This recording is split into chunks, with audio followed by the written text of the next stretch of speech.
Alunos da turma ATM 49, tudo bem com vocês? Estamos aqui na nossa quinta aula da disciplina Ética e Postura Profissional 1. E agora nós iremos falar sobre o Sistema Único de Saúde, como que ele foi criado, né? Como que ele surgiu, quais as definições, né? Os conceitos, os princípios, né? A lei que aborda, né? A criação desse Sistema Único de Saúde. Tudo isso nós veremos aí nessa nossa aula. Qualquer dúvida, pode me deixar uma perguntinha via portal, me mandar um e-mail que nós iremos nos falando por lá, tudo bem? Então vamos lá.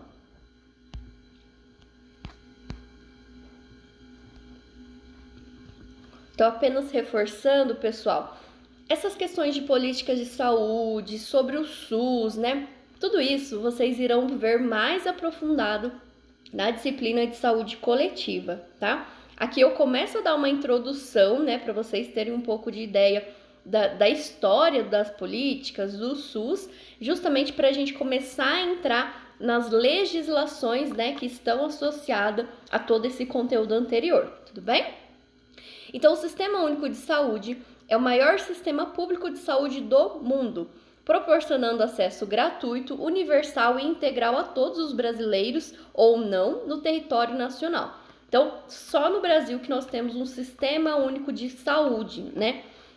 E eu não gosto nem de utilizar esse termo que o SUS é gratuito, porque na verdade nós pagamos por ele através de impostos, né? Desde a aquisição de uma bala até a compra ou venda de uma casa, nós contribuímos com os impostos, né?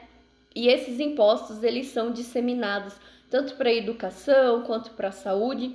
Então, na verdade, o SUS ele não é gratuito, nós pagamos por ele, tá? E ele tem um acesso universal dentro do território nacional. Ou seja, todos os brasileiros têm acesso ao Sistema Único de Saúde, né? Tudo que é vinculado ao SUS, unidade básica, alguma unidade de especialidade, né? Que tem otorrino, cardiologista, né?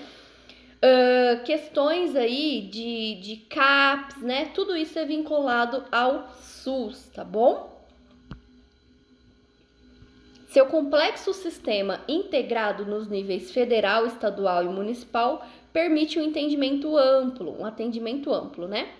Tanto em termos de alcance populacional, quanto em termos de serviço de saúde, desde atenção básica e saúde da família até cirurgias de alto risco, como transplante. Então, desde uma vacinação, né, que é gratuita, provinda aí pelo SUS, até um transplante de órgãos, que também é realizado pelo SUS, aí, né, pelo Sistema Único de Saúde, ele é amplamente, né, vinculado tanto com o nível federal, estadual e municipal. Lembrando que a realidade do estado de São Paulo não é a mesma que a realidade do estado do Amazonas, né, por exemplo.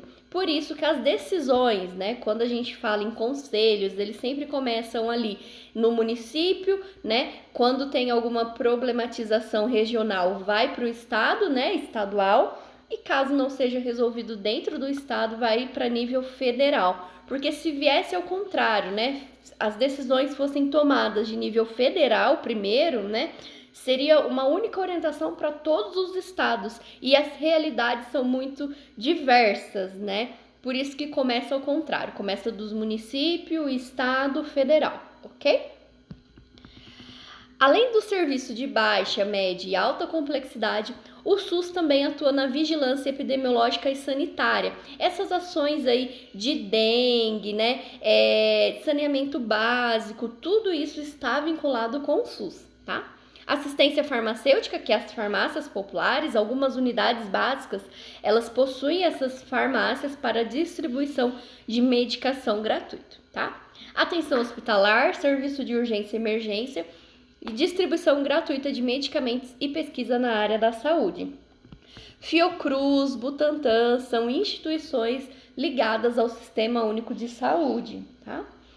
Como funciona o SUS? O Sistema Único de Saúde é estruturado entre os 3 entes federativos, governo federal, estadual e municipal. Os órgãos envolvidos são, respectivamente, o Ministério da Saúde e as Secretarias Estaduais e Municipais de Saúde. Então, para que o SUS funcione, né, por trás dele existe aí um empurrão, né, um estímulo das secretarias municipais de saúde, né, as secretarias estaduais e do Ministério da Saúde, que responde como um todo, tá? Há também colaboração de outros ministérios, como o Ministério da Educação, em parceria que envolve os hospitais universitários. Importância do SUS. O Brasil é o único país com mais de 200 milhões de habitantes que oferece serviço de saúde gratuito a toda a sua população. Seu alcance em um país continental e multicultural como o Brasil vai desde grandes, médias e pequenas cidades até populações ribeirinhas indígenas. O Brasil, pessoal, ele é o único que fornece serviço gratuito, tá? Tanto que ele é até assuntos, né, na Organização Mundial de Saúde, né, nas organizações que acontecem, eu acho que bianual, a cada 2 anos, né, representantes dos Ministérios da Saúde, né, mundialmente se reúnem e vão discutir ali alguns pactos pela saúde, né? Algumas políticas ali que tem que ser mundial, algo mundial. E o SUS ele é muito discutido na Organização Mundial de Saúde por ser um sistema gratuito. Em outros países, né? Por exemplo, o brasileiro vai viajar lá para a Europa. Normalmente ele precisa fazer um seguro, né, de saúde, na qual ele paga, porque fora do Brasil, né, lá no exterior, todo o atendimento à saúde, né, desde de uma vacinação, desde uma consulta simples, né, ela é paga, né, e o SUS, ele é um sistema único de saúde, eu volto a dizer, ele não é totalmente gratuito, porque nós contribuímos através dos impostos, mas o SUS, ele disponibiliza gratuitamente essa questão aí de serviços, tá bom? O SUS é um sistema de saúde integrado com o Sistema Único de Informações, né? Então, o SUS não é só a unidade básica, né? Ele é interligado lá com o CAPS, ele é interligado com uma urgência e emergência, com a central de especialidade, né? Ele tem as suas junções, né? O SUS, ele é muito amplo. E aí, na rede do SUS, quando eu falo rede, esses diversos serviços, eles precisam estar se comunicando, né? Porque se um paciente, uma gestante, vai lá numa unidade básica fazer o pré-natal, lá na unidade básica, ela precisa ter um vínculo com uma instituição, um hospital, para uma maternidade, né? Para que ocorra aí os procedimentos, seja de uma cesárea, de um parto normal, dentro de uma instituição de saúde que não é a unidade básica de saúde, tá bom? Por isso que precisa ter esse vínculo, né? Um Plano Nacional de Saúde, além de integração de diversos serviços e ações de baixa, média e grande complexidade. Possui também ampla participação da sociedade civil por meio dos conselhos de saúde, o que permite que as políticas elaboradas levem em consideração as demandas de diferentes segmentos sociais, desde profissionais de saúde até a população atendida. Então, através dos conselhos de saúde que acontecem no município, né, ou no estado, são abordadas questões para melhoria aí, não só do Sistema Único de Saúde, mas tudo que engloba aí, a saúde do Estado, a saúde brasileira, tá bom? Outro ponto extremamente importante é o protagonismo do SUS conforme a prevenção de doenças. Então, além também de recuperação, né, controle, né, reabilitação, que são uma das ações do SUS aí, né, também tem essa questão de prevenção. Então, o SUS trabalha muito, né, com a mitigação de doenças, né? Então, se hoje a gente não tem mais febre amarela, é por conta das vacinas, né? Se hoje nós temos aí tratamento para tuberculose, hanseníase, né? Tudo isso é através do SUS, tá? Para além de tratamentos e mitigação de doenças e epidemias, a maneira como o SUS é desenhado e operacionalizado permite que haja controle sanitário para antever e evitar surtos epidêmicos, realizar diagnósticos antecipados de crise e promover campanhas de informação, imunização e ações preventivas. o SUS viabiliza de forma gratuita o maior programa de vacinação e transplante de órgãos do mundo. Além disso, o programa de distribuição de remédios pelo tratamento de AIDS e a estratégia de saúde da família são referências para outros países, com reconhecimento na Organização Mundial de Saúde. Pessoal, o SUS tem muito o que melhorar? Com certeza, né? Nós vivemos aí observando o pessoal reclamando das filas de espera, a demora para uma consulta com algum especialista, né? Que às vezes o paciente ele fica aí nessa fila de espera, um agendamento para 2, 3, 4 meses, dependendo da especialidade, ou mais, né? O SUS tem suas falhas, isso a gente tem que reconhecer. Porém, né, se não fosse o Sistema Único de Saúde, a saúde brasileira ela estaria um caos, né? Porque antes do SUS, que é o que nós iremos ver agora um pouquinho na história do SUS, né? Nem todos tinham direito a essa saúde gratuita, né? Quem tinha dinheiro conseguia se manter pagando, né? Um serviço de saúde, né? Os trabalhadores com carteira assinada, né, que é vinculado à Previdência Social, acabavam contribuindo também para esse sistema de saúde, né? Mas os pobres, né, os autônomos, né, que não tinham nenhum vínculo com a Previdência Social, como eles não contribuíam, eles não tinham direito de usar o sistema de saúde que era na época, tá bom? Então vamos só relembrar um pouquinho aí, né? Conhecer um pouquinho da história do SUS. Lembrando que em saúde coletiva, na disciplina de saúde coletiva, vocês irão entrar mais aprofundado aí nesse assunto, tá? A saúde como direito de todos e dever do Estado foi pactada na Constituição de 1988. Antes disso, só tinha acesso ao sistema público de saúde os trabalhadores formais vinculados à Previdência Social. Então, quem tinha carteira assinada contribuía um pouquinho aí para a Previdência Social, tá? Os demais trabalhadores informais, trabalhadores de campos, desempregados e suas famílias dependiam de atendimento de entidades filantrópicas, né? Que eram conhecidas as Santas Casas, né? Hoje, né, a Santa Casa, né, são poucos os municípios que ainda têm Santa Casa e elas são instituições filantrópicas, ou seja, elas vivem de doações, né? É claro que a Santa Casa hoje também está vinculada ao SUS, ela recebe verba pelo SUS para que mantenha suas atividades, mas eles vivem de doações, tá bom?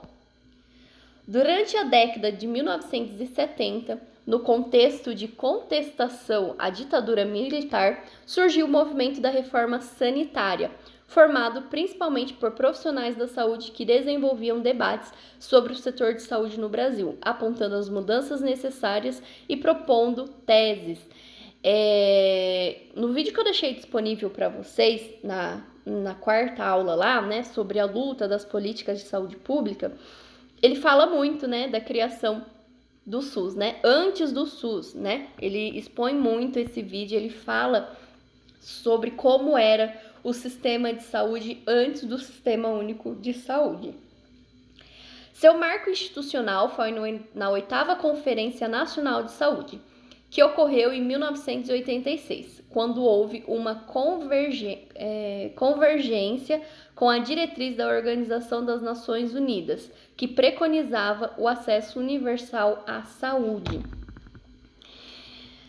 Integrado às comissões da Assembleia Nacional Constituinte, os sanitaristas desse movimento conseguiram incorporar na agenda a universalidade do acesso à saúde, que foi consagrada como direito na Constituição de 1988 e efetivada na criação do Sistema Único de Saúde. Então, começou-se a falar sobre o SUS em 1988, né? Porque pela Organização Mundial de Saúde, né, impôs que deveria ter uma universalidade de saúde, e para que tivesse essas ações aqui no Brasil, começou a se falar sobre uma possível implantação de um sistema único de saúde. Porém, o SUS ele só foi definitivamente implantado, né, lá no nosso Congresso em 1990, através da Lei 8.080, né? Então, a Lei 8.080, Ela é chamada de Lei Orgânica da Saúde e incorpora aí objetivos, princípios, né, doutrinas do SUS, tá? Em 1990, o Congresso Nacional aprovou a Lei Orgânica da Saúde número 8.080, que determina os parâmetros de como deveria funcionar o sistema público de saúde. Eu deixei aí no portal essa lei, tá? 8.080. Vocês podem e devem ler essa lei na íntegra, tá? Ela tem aí, acho que 18, 19 páginas, eu deixei em PDF.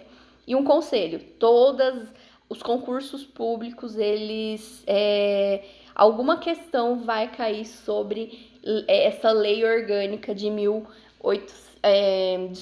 essa lei orgânica aí de 1990, né, que é a Lei 8.080. Princípios e diretrizes do SUS. Os princípios e diretrizes do SUS padronizam uma organização, suas ações e seus objetivos em todo o Brasil, não só em suas unidades, mas também no setor privado a ele conveniado. Então, pode-se ter um hospital particular, né, que ele tem aí uma taxa de atendimento do SUS, né, alguma especialidade, por exemplo. Alguma especialidade que não tem no SUS, então o privado ele pode fornecer isso para o SUS e o SUS repassa a verba para esse serviço, tá? Especializado aí que seja privado, tá? Dentro do SUS existem alguns princípios, né? Que são os princípios doutrinários e os princípios organizacionais, né? Isso vocês precisam ter na ponta da língua, tá bom? Então agora a gente vai falar quais são os princípios doutrinários, que são 3, e quais são os princípios organizacionais, que ajudam aí nas questões de organização interna do SUS, que também são 3, tá? Então, princípios doutrinários. Universalização. A saúde é um direito de todas as pessoas que se encontram no território nacional. Então, é universal. Desde que você esteja em algum território nacional aqui no Brasil, você pode ter acesso ao SUS, tá?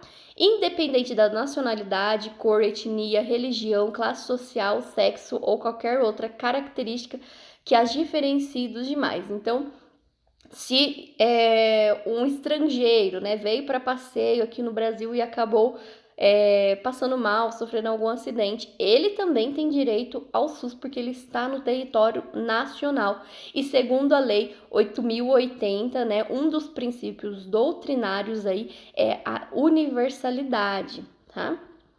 Equidade é um dos princípios doutrinários. Norteia os serviços de saúde pelo princípio da equidade, significa que, embora todos tenham o mesmo direito, as desigualdades serão consideradas de modo que, onde a carência é maior, haja mais investimento. Um exemplo é o tratamento preferencial ao idoso e à gestante. Eu deixei essa foto que é muito mais fácil de entender, né, quando a gente fala em equidade, né? Universalidade é todo mundo ter o seu banquinho, né, que possa ver o jogo, né?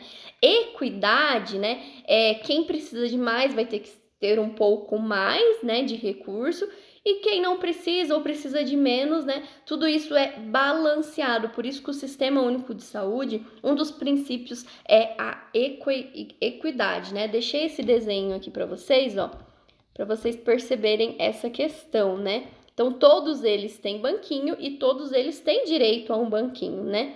Porém, cada um tem uma necessidade diferente, né? Um é mais alto, o outro é mais baixo. Se um é mais alto, ele não precisa daquele recurso, ele não vai usufruir daquele recurso. Se o mais baixo, ele precisa de outro banquinho, né? É o princípio da equidade. Eu estou dando mais para quem precisa mais, tá bom? E o princípio da integralidade é ver a questão como um todo, né? Ter um olhar holístico, é integração, atendimento integral, é completo, tá? O princípio da integralidade oportuniza o atendimento integral, abrangendo a saúde em todos os âmbitos, desde a prevenção até o tratamento de doenças graves. Então, as unidades básicas de saúde, as estratégias de saúde da família, elas trabalham muito com questão de prevenção, né? Mas quando precisa aí de um tratamento mais específico, para um agravamento de uma determinada doença, né? Existem aí as questões de especialidades, né? Além disso, permite que as necessidades de saúde de cada pessoa seja vista de modo global, dentro do seu contexto de vida, de modo que as políticas públicas de saúde sejam integradas e outras competências do poder público e produzam impacto na qualidade de vida. Deixei essa imagem aí para vocês, que é um resumo, né? Universalidade, a saúde é um direito de todos e dever do Estado. A garantia de atenção à saúde por parte do sistema a todo e qualquer cidadão, desde que esteja no território nacional, tá? Integralidade, ações de saúde devem ser combinadas e voltadas para prevenção, promoção e reabilitação. Equidade, oferecendo mais a quem precisa mais, procurando reduzir as desigualdades. Agora a gente vai falar sobre os princípios organizativos, né? Todos esses princípios estão lá na Lei Orgânica 8.080, tá bom? Então, princípios organizativos, como o próprio nome diz, é aquilo que faz, né, que está vinculado com a organização desse Sistema Único de Saúde. Então, ele pode ser através aí do regionalismo e hierarquização. Os serviços devem ser organizados em nível crescente de complexidade, circunscritos a uma determinada área geográfica, planejadas a partir de critérios epidemiológicos e com definição e conhecimento da população a ser atendida. A regionalização é um processo de articulação entre os serviços que já existem, visando o comando unificado dos mesmos. Já a hierarquização deve proceder à divisão de níveis de atenção e garantir formas de acesso a serviços que façam parte da complexidade requerida pelo caso, nos limites dos recursos disponíveis numa dada região. Ou seja, né, a nossa realidade aqui não é a mesma, né, do estado de São Paulo, não é a mesma de Mato Grosso, né? Por isso que tem esse princípio da regionalização e de hierarquização, né? Se o meu público, né, a minha população, né, ela tá mais propícia aí para quadros de desidratação, fome, né, que também é vinculado ao Sistema Único de Saúde, essa questão nutricional, né, um exemplo, se aqui a população é mais carente, né, a regionalização ela vai ter uma organização um pouco mais diferente do que do Rio de Janeiro, por exemplo, tá? Princípios organizativos, a gente fala aí em descentralização e comando único. Descentralizar é redistribuir poder e responsabilidade entre os 3 níveis de governo. Então, o município, ele tem autonomia, né, para mudar alguma coisa relevante ali no SUS. O governo, né, pode implantar alguma coisa, né, tanto estadual quanto federal, tá? Com relação à saúde, descentralização objetiva prestar serviços com maior qualidade e garantir o controle e a fiscalização por parte dos cidadãos, né? Então, isso entra tanto as comissões, né, como os conselhos de saúde, tá? No SUS, a responsabilidade pela saúde deve ser descentralizada até o município, ou seja, devem ser fornecidas ao município condições gerenciais, técnicas, administrativas e financeiras para exercer essa função. Então, quando eu falei que os municípios têm autonomia, né, eles estão vendo a realidade ali daquela população, do próprio município. Por isso, quando existe a chegada da verba para o município, né, são os gerentes, né, os representantes, que seriam os secretários de saúde, os prefeitos, né, que vão abordar, né, esse recurso financeiro para uma maior distribuição dentro da saúde, tá bom? Para que valha o princípio da descentralização, existe a concepção constitucional do mando único, onde cada esfera de governo é autônoma e soberana nas suas decisões e atividades, respeitando os princípios gerais e a participação da sociedade. Participação popular também é um dos princípios organizativos, né?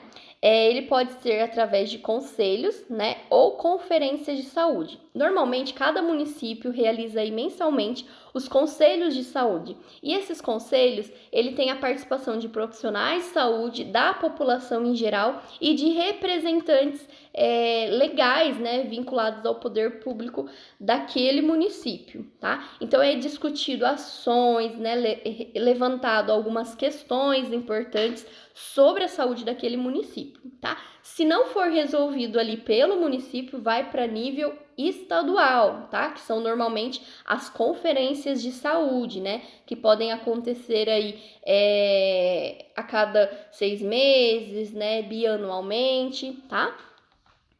Então, a sociedade deve participar no dia a dia do sistema. Para isso, devem ser criados os conselhos e as conferências de saúde, que visam formular estratégias, controlar e avaliar a execução da política de saúde.